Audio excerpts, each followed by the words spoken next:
I recently took my keyboard apart because I had a malfunction on this button right here.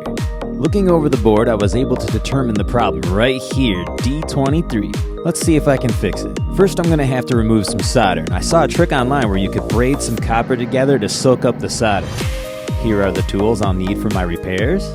Here's some paste to help soak it up because solder can actually be quite difficult to remove. Using braided copper to remove the solder was a great trick. I mean, look at it, it emptied the hole right away. The second hole was kind of stubborn and much more difficult. Solder is not the easiest stuff to work with when it comes to removing it.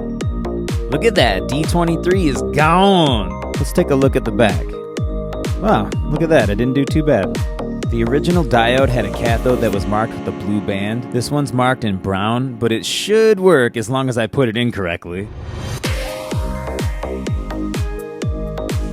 Look at them long pins. All set, ready for solder. If you're ever going to do this yourself, the soldering iron touches the pin and the wire touches the pin as well, look.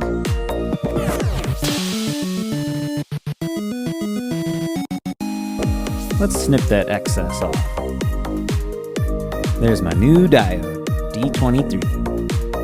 Alright, it's time to put this whole thing back together and see if it solves my problem. This here is a right angle Phillips head screwdriver. So handy for this project. Alright, there's a lot to put together, so let's just fly through it real quickly. It was a cool engineering design to open and close on hinges.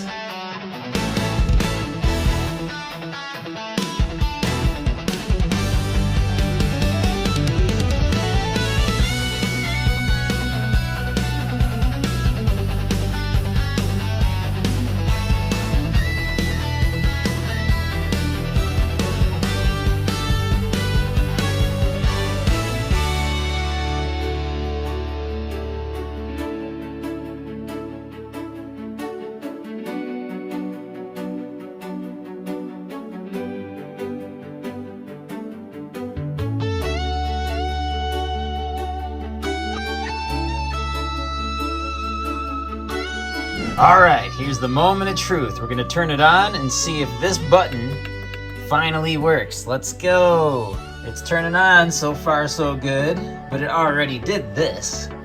We're gonna see if this guy works. Let's let it load up. I'm gonna click pattern. This is the button that never used to work. Let's see, 1, 2, 3. Aha! Yeah, buddy! Now we're talking! See, this is so I can mix 16 tracks and pick instruments, and without this button working, it would never do this. So now I can get back to what I was doing over here with the computer in the studio. Oh, finally.